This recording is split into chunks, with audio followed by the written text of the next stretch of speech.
bienvenue sur notre chaîne. Nous publions des extraits vidéo pour vous aider à choisir celui qui vous plaît.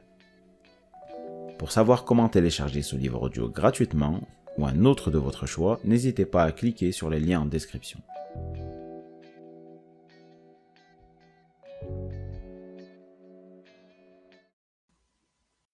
Lorsqu'il me raconte cette histoire, Musk marque un silence, le regard perdu, un très long moment dans le vide. Après ça, ils l'ont évidemment buté. C'est à l'école qu'il vit ses expériences les plus cuisantes. De tous les élèves de sa classe, il est longtemps le plus jeune et le plus petit. Il a du mal à saisir les codes relationnels. N'étant pas d'un naturel empathique, il n'a ni le désir ni le réflexe de se faire apprécier.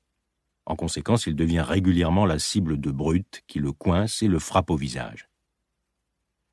Celui qui n'a jamais pris un coup de poing dans la gueule ne peut pas comprendre en quoi ça vous affecte pour le reste de votre vie, confie-t-il. Un matin, à l'Assembly, le rassemblement hebdomadaire de tout l'établissement, un élève qui chahute avec une bande de potes lui tombe dessus. Elon le repousse. Les insultes volent. À la récréation, le garçon et ses amis le cherchent partout et le retrouvent, un sandwich à la main. Il s'attaque à lui par derrière, lui roule la tête de coups de pied et le pousse tout en bas d'une volée de marche en béton. Ils se sont assis sur lui et ils l'ont tabassé sans fin en lui défonçant la tête, explique Kimball, qui se trouvait avec lui à l'époque. Quand les gars ont laissé tomber, je reconnaissais même plus son visage. C'était plus qu'une masse de chair tellement enflée que ses yeux étaient à peine visibles. On le conduit à l'hôpital et il manque les cours une semaine. Des dizaines d'années plus tard, il subira encore des interventions chirurgicales pour tenter de réparer les tissus de sa cloison nasale. Mais les blessures physiques sont peu de choses face aux balafres émotionnels que lui inflige son père, ingénieur véreux et rêveur charismatique, qui hante encore Elon. Après s'être rossé à l'école, Errol prend parti pour le garçon qui a démoli le visage de son fils. Ce garçon venait de perdre son père, c'était un suicide, et Elon l'avait traité de débile, raconte Errol. Elon avait cette mauvaise habitude de traiter les autres de débiles. Comment j'aurais pu en vouloir à cet enfant? Quand Elon rentre enfin de l'hôpital, son père le réprimande. J'ai dû rester planté 1 heure devant lui pendant qu'il me hurlait dessus en me traitant d'idiot et en me répétant que j'étais bon à rien, se rappelle-t-il. Kimball, contraint d'assister au sermon, reconnaît qu'il s'agit du pire souvenir de sa vie. Mon père a juste pété les plombs. Il est devenu maboule, comme ça lui arrivait souvent. Il n'avait pas la moindre compassion. Elon et Kimball, qui ne parlent plus à leur père, soutiennent la même version. Affirmer qu'Elon aurait provoqué cette agression ne rime à rien. D'autant que l'épisode a valu aux fautifs de finir dans un établissement pénitentiaire pour mineurs. Ils ajoutent que leur père est un mythomane, un personnage instable, qui invente régulièrement des bobards truffés de détails fantaisistes, froidement calculés ou quelquefois délirants. Il possède une personnalité à la Dr. Jekyll et Mr. Hyde, estime-t-il. Il se montre aimable et tout à coup il se lance pendant 1 heure ou plus dans un torrent d'invectives.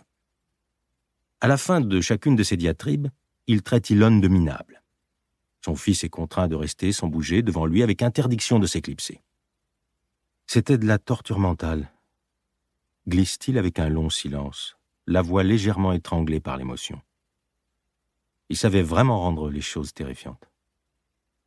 Au cours des 2 années suivant cet entretien, lorsque j'appelle moi-même Errol au téléphone, il me parle presque 3 heures d'affilée et complète ensuite régulièrement ses propos par d'autres appels et des messages.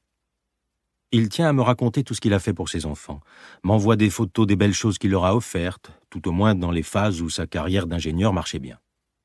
À une période, il roulait en Rolls-Royce, construisait un lodge en pleine nature avec ses fils et recevait des émeraudes d'une mine de Zambie, jusqu'à ce que l'affaire s'effondre. Il admet cependant avoir entretenu un climat de rudesse physique et affective. Leurs expériences avec moi auraient fait passer la Veld School pour un camp de vacances, reconnaît-il en ajoutant qu'en Afrique du Sud, la violence fait tout simplement partie de l'éducation des enfants. Ils se mettaient à 2 pour vous plaquer au sol pendant qu'un autre vous défonçait la gueule avec une bûche, et ainsi de suite. Dès leur première journée dans un établissement scolaire, les nouveaux étaient obligés de se battre avec la grosse brute de l'école.